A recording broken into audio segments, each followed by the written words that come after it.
Welcome back, everybody. I'm Sean LaFlock. I'm here with Scotty Hagnes. This is Conversations, Fitness, Wellness, and Longevity. Scott, how goes it?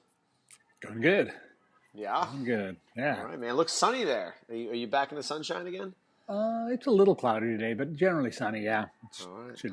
Should burn off. We're holding off the heat as long as we can, but I can feel it pounding on the door, Mr. Scott. Oh, man. Yeah, it's got to be getting close, right? Yeah. Once May hits, it's no holds barred, and you just buckle down for as long as you can and try to stay cool. But I think we have all the pieces in place at this point. We have the big ass fan, we have multiple other fans around the gym and that kind of stuff. I mean, I wish we'd be able to AC the gym, but it's just not practical. Yeah. You guys don't do that, right? You probably have no use still for it. We have a heater. Yeah, I was gonna say you probably have more use for a heater than you do like AC. We do have a big ceiling exhaust fan, which is definitely does help. Pulls in the cooler in the morning, and it takes a while for this concrete building to heat up. That's nice.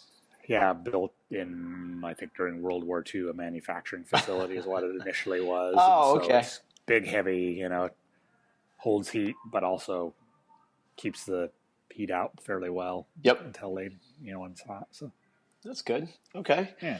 So I got back into training this week. As some of you guys probably know, listeners, I took April off as much as I could in terms of training. I was maybe doing, I was doing 3 exercises a day. I would do like 3 sets of 3 deadlift, 3 sets of 3 press, and 3 sets of 3 back squats, just to kind of, move. And all these were like 60% to 65% of my best. So nothing extravagant, and definitely nothing that would be overly stressful in terms of metabolic training. I think I was just going for walks. I might have jumped into a couple workouts with the class, but I really made it a concerted effort not to put stress on my body in that way, so that my body can start to recover, hopefully, or that was the idea, recover from training pretty much continuously on a purposeful level for like the last 6 to 7 months, preparing for Wodapalooza and then the Open. And then on a grand scheme, not taking a significant amount of time off from training for the last, let's say, 15 to 20 years. Mm-hmm. Whether it was football to wrestling to lacrosse to lacrosse. And then once I got done with school, getting into basically Ironman training, and then Ironman training into CrossFit for 7 years, or 6-7 years. So definitely needed some time off, and I will consider taking some more time off, in this pseudo off season here. So I wouldn't be surprised if I, took a vacation for about a week or so and just basically did nothing, and then also didn't have to work during that time. So even during this month of, all right, I get to kind of do that. I was still coaching lacrosse. I was still working on the floor for 20 hours a week or something like that. So it'd be nice to take a time off, but it's just not in the cards. Real rest. Yeah, it's just not in the cards right now, so I just kind of do it best as I can with what I got.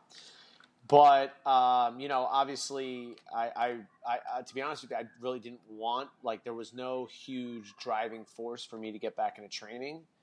So I was like, okay, all right, that's something there. But I was like, all right, let me see what it feels like once I get into it, because it might be just an avoidance of some discomfort and some pain in the beginning that I didn't want to really go through. So I kind of browsed around a little bit, and I got into an article from Christian Thibaudeau, who we spoke about before, for neurotyping and also some neuro recharge work that he's done.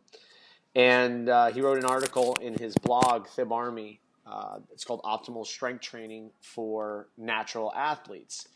And you and I have talked about it before, Scott. Now, when where he says natural athletes, I assume he means unanabolically assisted athletes, not naturally talented athletes.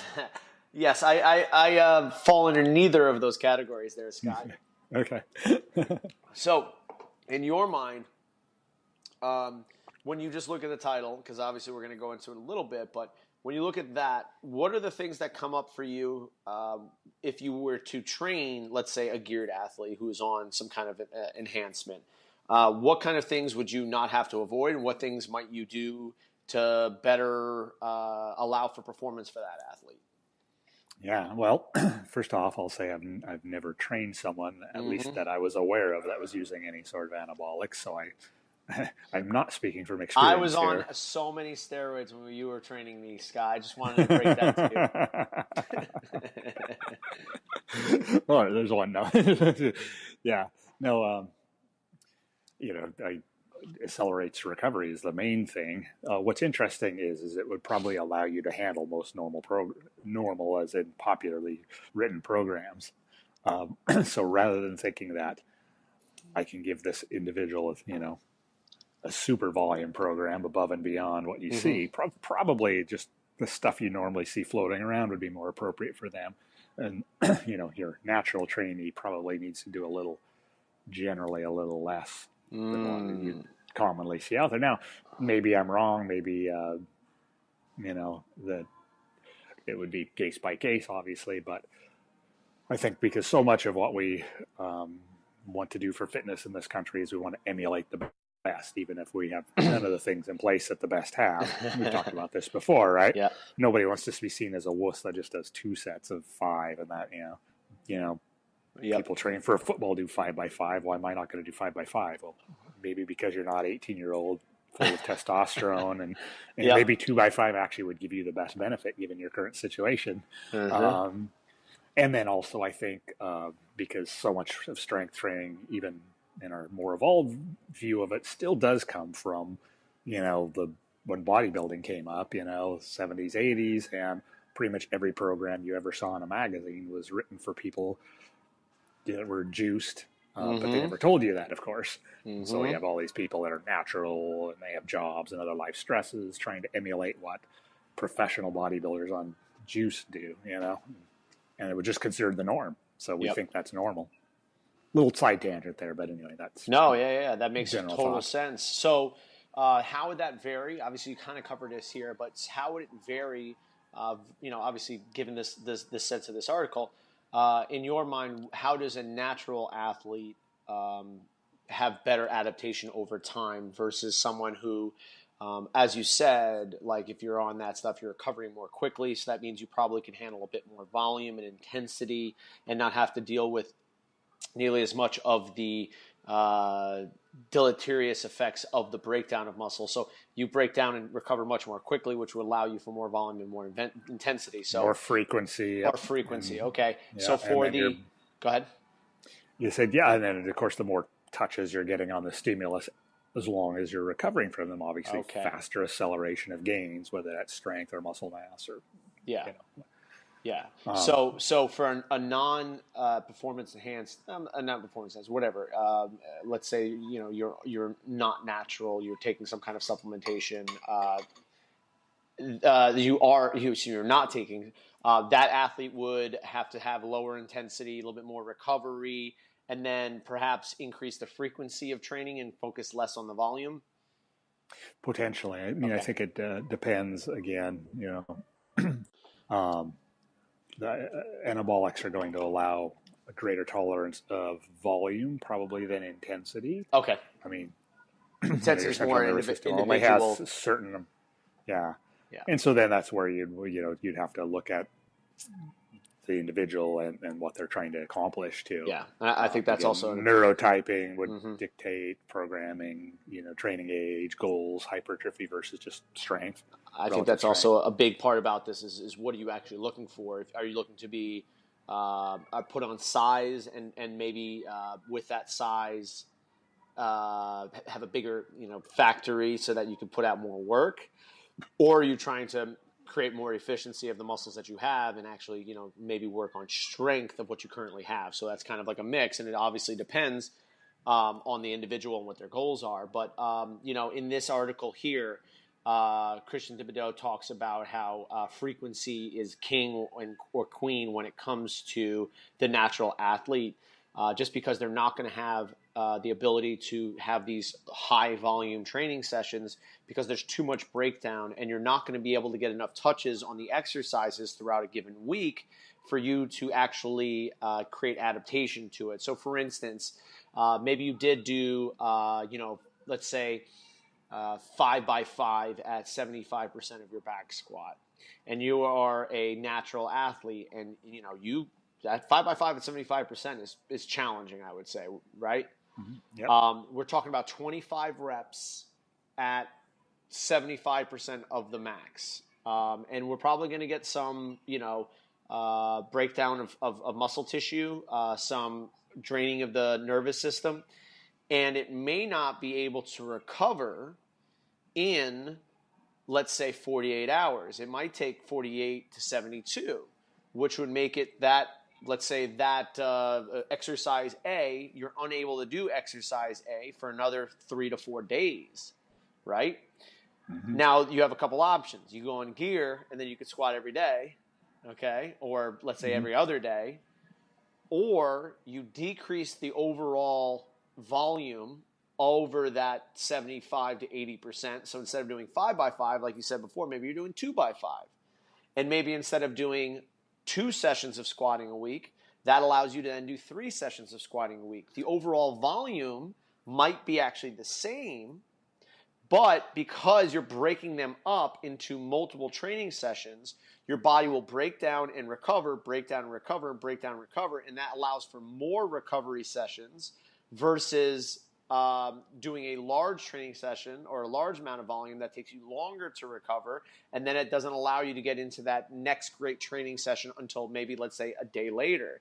So if you pull that out over time, over a 12-week training block, you potentially could get, let's say, if you were aiming for 15 squat sessions in that 12-week block, maybe you're now getting to 20 squat sessions in that block. And that includes all of the warm-ups, all of the accessory work, all of the things that you would do to groove your squat better, because I think we agree that one of the biggest things that people lack is the ability to complete the movement with good efficiency and technique. Mm-hmm. Mm-hmm. Yeah, more touches on the skill and the mobility requirements. Frequency is I like it. It's interesting. Go ahead. I was just thinking of some of the various grease the groove type protocols that folks do on certain things. It's a very small amount, but you can recover from it even if you're in some cases doing it multiple times a day. There's a book that I kind of halfway into. It's called How We Learn by Benedict Carey. And it obviously talks about how more of like how you would pick up a language or memorize a list, or just how the brain actually commits something to a learning, right? So that you master it. And there are multiple studies that say instead of doing a 1-hour study session once a week, you're better off doing 5-minute twice a day for 7 days. Even though, and the biggest thought behind it is that you're training your body to have to recall that information over and over and over again. So the distance, the time between the sessions is actually more important than the length of the session itself, because then it gives your body time to actually acclimate, start to form the neural connections in the brain. And then when you have to recall it again, every time you do have to recall it, you're challenging the brain to recall that information. So it's not necessarily the soaking in, it's the recalling that you actually have to work on. And that might be the similar kind of deal when it comes to strength work or skill work, that it's not necessarily how many times or how much volume you do in a single session, but how many times are you recalling the ability to do that in a given week or training cycle. Mm-hmm. Yeah. Makes perfect sense. Yep. I feel, with skill-based stuff. So I typically have used that method to learn the various skill moves on the bike, for example, or try to repeat a lot of different skills, but pretty frequently. Unless I'm ready to really make a change, I'll do some focus sessions where I'll put a large amount of time for just a day or two. Usually make significant leaps forward, and then I can go back into kind of this grease the groovy type of a Ah, concept, yep. and then kind of hold and move on from where I had advanced things to. That's a good strategy. The other thing that he makes reference to, and in particular, this article is actually how to gain strength. He's written articles in the past about how to put on more size, and obviously, frequency and size there's a frequency training to put on size, and then there's a frequency training to try and build strength. In this particular training cycle, what I'm trying to do is put on strength and not necessarily put on size. Using this kind of frequency model. And he references an 80 to 90% range for a majority of the strength skill work. What are your thoughts on going in the 80 to 90% range over a training block there, Scott? Depends. Low volume and in the right person, I think it can do great things. Yeah. Certain neurotypes will love that Yep. and do well with that. And then there's other certain neurotypes I think that would probably crush. Yep. Potentially. Maybe on the low end, Mm-hmm. Would be fine. Yeah, I was actually going to go into, first get your thoughts and then kind of explain from there. In the first 3 weeks of the training cycle, you're doing a 3x3, 3x4, 4x4 at 80%. On the next 3 weeks of the training cycle, it's 3x3. Sorry, that was so it's 3x3, 3x4, and 4x4, all at 80%. The next 3 weeks training cycle, after a 1 week off, not off. You go up to 85%, and now you're doing 3 doubles, then 3x3, and then 4x3 at 85%. That's weeks, let's say 4, 5, and 6, and then weeks 7, 8, and 9. You're doing 3 singles at 90%, then 2 doubles at 90%, and then 3 doubles at 90%, and that is the weeks 7, 8, 9. In that, and then you can go into a phase 4, which is kind of like a peaking, where you're going into just all singles, 3 singles at 92%, 4 singles at 97%, and 2 singles at 102%, projecting that you would go a little bit heavier than where you started. So all of the, let's say, barbell big lift stuff is all done 3 reps or fewer. Nice. And then having a bit of a linear progression, but also a bit of volume. Keeping the in the first 2 blocks, I guess you would say, mesos, you would keep the load the same and increase the volume slightly. We're not talking about huge reps. And then from there, as the intensity increases, you're actually increasing the weight in that last little peaking block there. This is all done with hypertrophy training, and it's not a ton of volume, because they're basically saying you're going to do a set of 10 to warm up, a set of 8 at like a RPE of 7, and then a max effort set after that, with a weight that you could do like 6 to 8 reps, and that's it. 3 sets, 2 of them basically a warm up, and then 1 like max effort set. Wow, it's kind of somewhat similar to the APRE program. Yep. Yeah. And interesting how he manipulates the hypertrophy, because, all right, just to kind of say, a little bit of a tangent here. I have now been convinced that what causes DOMs is one of 2 things. 1, not training for a long time, but 2, going past failure or going to failure. That's what creates soreness. So like earlier in the week, I was instantly sore after a set of split squats, front foot elevated split squats, where I went to failure on each leg. My butt literally kind of seized up. I was like, my ass is going to be killing me tomorrow. Sure. My ass is hurting me from hearing about it. And then I actually did the same thing on GH hip extensions. A warm-up set of just body weight, and then I put like 10 kilos, held 10 kilos, and then I held 25 kilos, and I went after it. And I did like 15 or 16 reps with that, and my hamstrings and ass were just lit. But that was it. It took 5 or 6 minutes to do the entire, portion of that, but you're done, and you're moving on. So it's one big lift, and then like between 3 and 5 accessory lifts that are all done to failure or past failure. I mean, again, and I think we both understand that, through Polquin stuff and all the other hypertrophy type training, that training huge amounts of volume is one thing, but also training to failure is something entirely different. When you train to failure, Scott, if you can kind of, what kind of physiological response are we having when we train to failure, would you say? Or what would you hypothesize?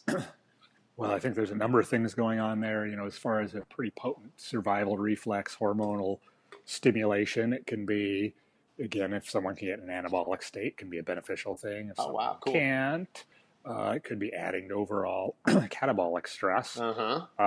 So you have to know where your baseline is, if you're going to benefit from it or not. And then, of course, just physical, you're intentionally damaging the muscles in the hopes that it's going to grow back bigger, stronger, faster, etc.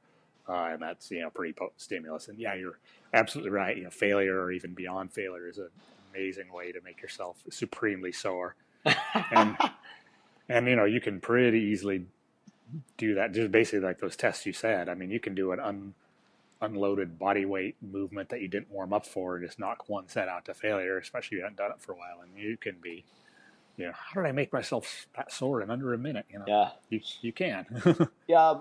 One thing that I've have never really done recently, at least, I've played with it in the past, but doing max effort sets that aren't necessarily in that 15 to 20 rep range, which is more like CrossFit, but doing like more the 6 to 8 rep range.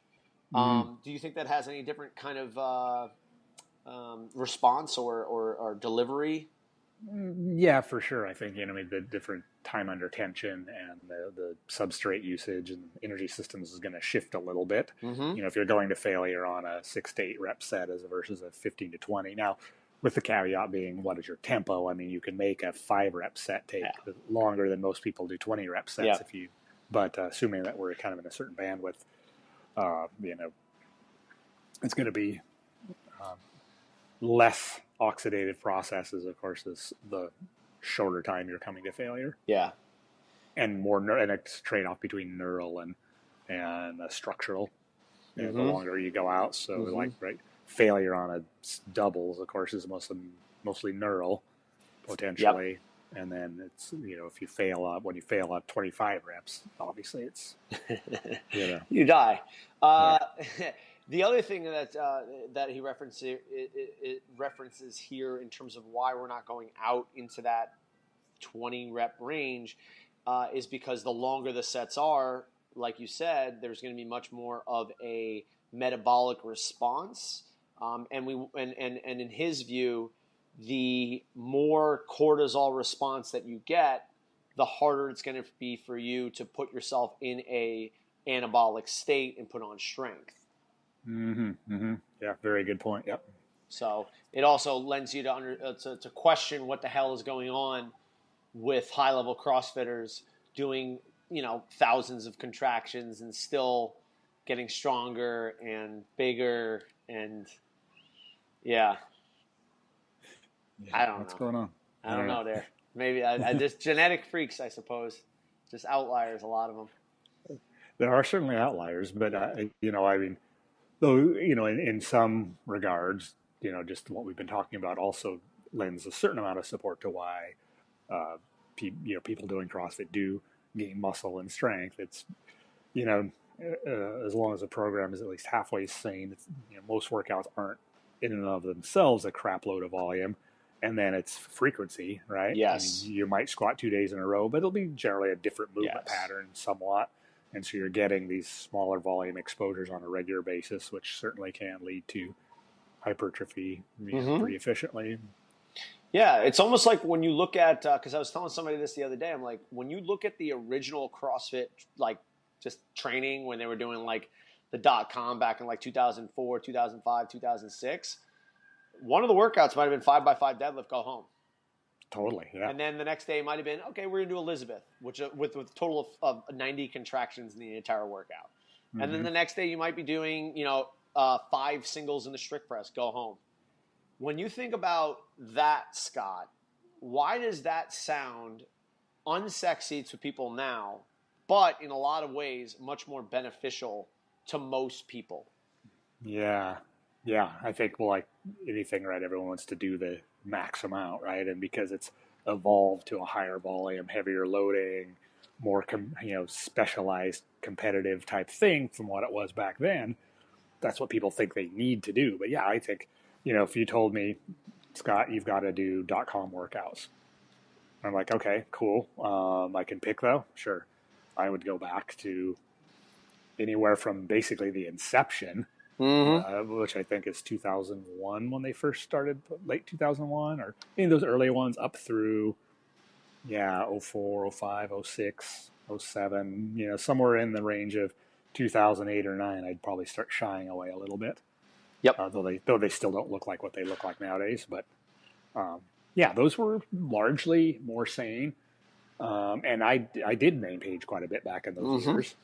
So I'd be repeating stuff I've done. But, it was, I used a method to get through them that I learned from a guy that was on the board, just was posting his results all the time and thought it was pretty sensible.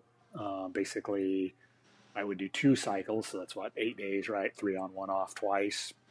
Kind of sandbagging things on purpose as a kind of a lead in. So 70%, never pushing too hard or maximal weights. Mm-hmm. The next 2, I would go at it pretty hard. So the next 6 workouts, basically. And then the next 2, I would really try to bring everything I had to all 6 of them if I could. And then I would either do a half recovery week or a full recovery week. Mm-hmm. Full recovery means I literally wouldn't train other than riding my bike. Half recovery meant I would still do all 6 WODs that came up, but I would cut the volume in half, whatever that was. Yep. 4 rounds I do 2. It's 6 reps I do 3. Something like that. Whatever made sense. And that made it, pretty doable. Yep. And I thought I, seemed to make good progress. But so Yeah, and I think obviously also there was a much bigger emphasis. Well, let me back up one quick. I think at that time, CrossFit was so much more of a cult following that once you got into CrossFit, you were eating paleo, you were doing the workout every day, you wore your Innovate. Like there was such if you were in, you were freaking in, and you were doing everything. Mm-hmm. When you combine all the lifestyle and nutritional factors with workouts that seem to be pretty good, like in those early times, you could see some huge significant changes, but with little blowback and perhaps much more sustainable as well. Yeah, totally. And you're totally right. It was a small, cult following kind of thing, where it's become so mainstream now. I mean, the average person in the gym is nothing like the average person was in the earlier years. Mm-hmm. I was just telling a story. We pull out this medicine ball mile. It was a thing that I did down at the original HQ as part of I don't know if it was the workout or was supplemental, but basically you sprint and catch a med ball for a mile with a partner. And so we've done it every year, all these years. And I was telling the story back in it was either 2005, 2006. It was one of the first couple of years of the gym. I was out doing it with the class because they need even number of people. And if you drop the ball, you and your partner had to do 10 burpees. So we're on a side street here in Portland doing burpees, and this car drives by with its window down, and dude yells out the window, "CrossFit!" And we were shocked. How did that guy know we were doing CrossFit? It's like, yeah, man. Like nowadays, of course someone would yell at you, right? It's like back then, it was like, how did he know? Yeah, it's so true. It's so true. I remember the same kind of experiences back in 2009 for me, maybe 2010 of legit no one, everybody looked at you like you had 2 heads, and then you're like, oh, do CrossFit. You're like, what the hell is that? Now there's much more of it's ingrained in the culture now, and in a lot of ways, I wish that it could go back to where it was in the sense that the workouts don't have to be this 40-minute face beater because that's what's expected now. And again, I think that's up to the individual coaches and owners. And I don't necessarily think that it means that you have to do 5x5 deadlift, go home, but there could be a 20-minute skill session. There can be accessory work. There could be all sorts of other stuff that's not nearly as much intensity or longer volume kind of stuff, but also gives the value of the experience as well. Mm-hmm, mm-hmm. Yeah, totally. Yeah, and I think that's something that ideally would come back a little bit. And the model originally was designed for people basically training in their garage, Yeah. and when the boxes came on the scene, that's, I think, what shifted it somewhat, because you're right, people didn't always want to come in and just do five singles in a certain lift and call it a day and go home. Mm-hmm. Where the garage trainer, was good to go. He was good to do that, potentially. Yeah. Especially In the because, grand scheme. And then the other truth is that most people don't do 3 on 1 off, right? It doesn't fit with the week. I mean, some of the early diehards certainly did. But it doesn't work. Barely anyone uses that schedule in a box, right? Because Thursday's the day 4 and rest day. No WOD today, we're closed, or come in and stretch, but don't do anything else.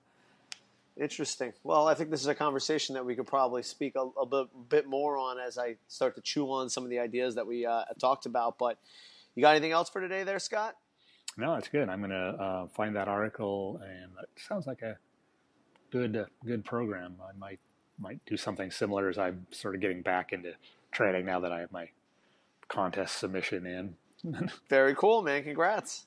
Yeah, we'll see how that goes. All right, brother. Well, I'm Sean LaFlock. You can get me at Sean@CrossFitDelrabeach.com.